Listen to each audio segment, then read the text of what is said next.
ताज्या बातम्यांसाठी ABP माझाला subscribe करा आणि बेल आयकॉन प्रेस करा। राजभवनावरील नेत्यांचा वाढता राबता आणि मातोश्रीवरील पवार ठाकरे भेटीनंतर राज्यातलं राजकीय वातावरण हे ढवळून निघालंय आणि अशातच काँग्रेसनं शक्य तेवढं लवकर सरकारमधून बाहेर पडावं असं वक्तव्य काँग्रेसचे नेते संजय निरुपम यांनी केलं आहे। तसंच काँग्रेसला विश्वासात न घेता काहीतरी शिजत असल्याचा आरोपही निरुपमांनी केला। कोरोनाशी लढण्यात राज्य सरकार अपयशी ठरल्याचंही निरुपम म्हणाले आहेत। तर संजय निरुपम यांच्याशी संवाद साधलाय आमचे प्रतिनिधी गणेश ठाकुर यांनी। संजय जी, आपने शिवसेना को भी नजदीक से देखा है और कांग्रेस के तो आप नेता हैं ही। ये जो चीजें हो रही हैं लगातार इन दोनों पार्टियों के नेताओं का राज्यपाल से मिलना, उसे आप किस तरह देखते हैं? क्या आपको भी लगता है कि कांग्रेस से छोड़कर सरकार बना सकते हैं ये दोनों पार्टियां? देखिए, जब ये सरकार बन रही थी या बनी थी तब मैंने एक बयान दिया था कि सरकार की जिंदगी 6 महीने से ज्यादा नहीं हो सकती। आज 6 महीना पूरा होने में 2 दिन रह गए और तब दिख रहा है कि सरकार में बैठे जो अलग अलग पार्टियों के नेता हैं उनके बीच संवादहीनता की भयंकर स्थिति है।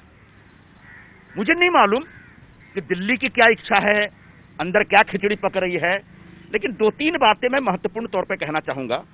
पहली बात ये कि यह सरकार कोरोना के इस संकट से निपटने में कामयाब नहीं हो पाई, इसे एक अपयश मिला।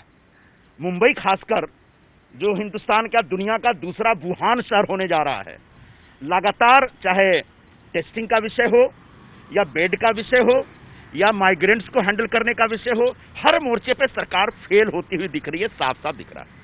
माननीय मुख्यमंत्री जी हर दूसरे दिन मुंबई और महाराष्ट्र की जनता से संवाद करने के लिए आ जाते हैं, उनका स्वागत है, लेकिन बेहतर होगा जनता से संवाद करने के बजाय या उसके साथ साथ जो उनके सहयोगी दल के नेता हैं उनके साथ भी संवाद करें।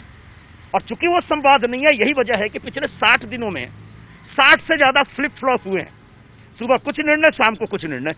यह सरकार में जो काम करने वाले लोग हैं उनके बीच किसी प्रकार का समन्वय नहीं, इसका सबूत है। पूरा का पूरा कामकाज ब्यूरोक्रेट्स के भरोसे छोड़ दिया गया है। तो ऐसे में सरकार कामयाब नहीं है, ये दिख रहा है। तब जो दूसरे लोग हैं उसका नाजायज फायदा उठाना चाहेंगे। और मैं कांग्रेस से प्रारंभ से कह रहा हूं, फिर कह रहा हूं कि सरकार का अपयश अपने सर पे लेने के बजाय जितना जल्दी हो किनारे हट जाएं, क्योंकि जो लोग आपके साथ हैं वो भरोसेमंद नहीं है।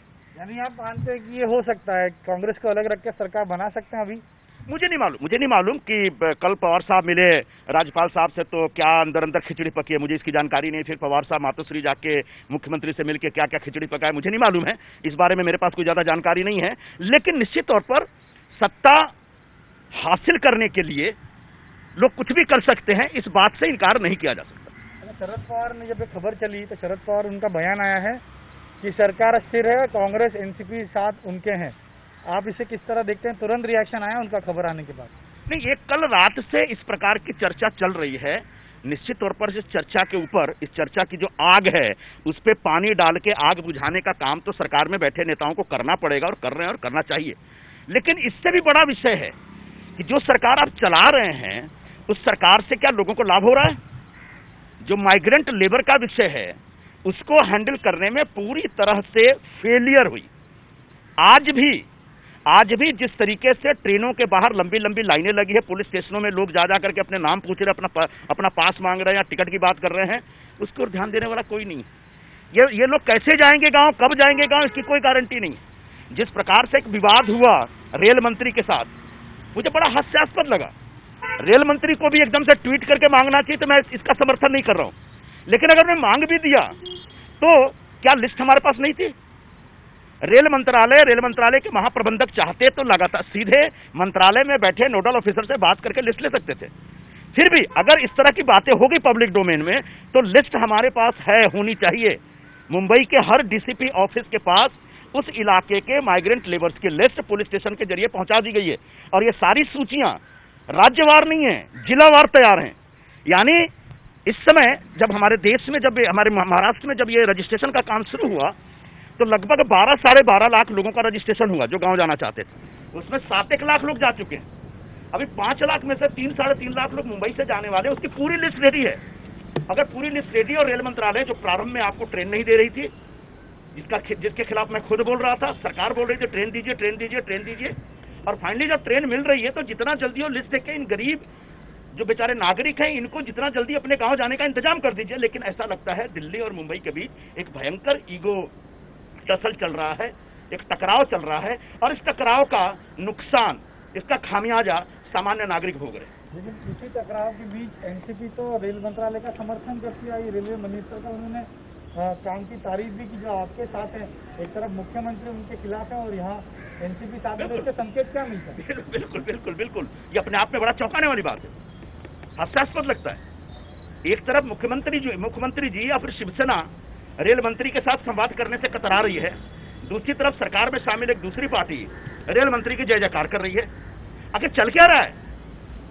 ये देश ये महाराष्ट्र के लोग, राज्य के लोग, सामान्य नागरिक जानना समझना चाहते हैं। दुर्भाग्यवश एक बहुत बड़ा गैप, कम्युनिकेशन गैप, समन्वय का अभाव सरकार में बैठे लोगों के बीच चल रहा है। वो स्पष्ट है, जिसका नतीजा एक खराब गवर्नेंस दिख रहा है। खराब गवर्नेंस का दिखा तो आपको भी छोड़ा जाएगा ना, आप सरकार में है। मैं तो हमेशा बोलता हूँ, मैंने हमेशा बोला कि सरकार में शामिल होने का कोई मतलब नहीं है, जितना जल्दी सरकार से निकल जाइए। अब ये दोनों निकालने के लिए तैयार हो गए तो बीजेपी के साथ जा सकते हैं। अब मुझे नहीं मालूम आगे क्या होगा, मुझे नहीं मालूम, लेकिन ये सत्ता में रहने के लिए कुछ भी कर सकते हैं। कम से कम इनकी तरह हमें नहीं करना चाहिए था। ये अपनी सरकार अपनी सत्ता हासिल करने के लिए किसी के साथ हाथ मिला सकते हैं। कम से कम कांग्रेस पार्टी को ये हरकतें नहीं करनी चाहिए थी। इसका नुकसान हो रहा है, पार्टी को नुकसान हो रहा है, आगे भी नुकसान हो सकता है। इसलिए आज जो पूरे महाराष्ट्र में, खासकर मुंबई जैसे शहर में और महानगरों में जो कोरोना का संकट लगातार बढ़ता चला जा रहा है और उस संकट को नियंत्रित करने की जवाबदारी सरकार के प्रति, और वो जवाबदारी निभाने में हम कहीं ना कहीं फेल होते दिख रहे हैं। ऐसे में कांग्रेस को निश्चित तौर पर पुनर्विचार करना चाहिए। सरकार से बाहर जाना और कोई रास्ता नहीं है, आप नहीं आएंगे आपको निकाल देंगे सर। चलिए, तो निर्मल साहब यहाँ स्पष्ट कर रहे थे अगर आप नहीं आए, यानी कांग्रेस की पार्टी सरकार से बाहर नहीं आए, क्योंकि सरकार विफल हुई है कोरोना की महामारी से बचने के लिए, और ऐसी स्थिति में सरकार से बाहर आना ही सही विकल्प होगा। लेकिन अगर ऐसा नहीं किया गया तो संभव है कि दोनों पार्टियां मिलकर उन्हें ही सरकार से बाहर कर दें। इसलिए कांग्रेस के वरिष्ठ नेता कांग्रेस पार्टी को कहीं ना कहीं सलाह देते हुए कि सरकार, महाविकास गठबंधन की सरकार से बाहर आ जाए, अन्यथा वही बाहर निकाले जाएंगे। कैमरामैन आशीष कामले के साथ गणेश ठाकुर, एबीपी न्यूज, मुंबई।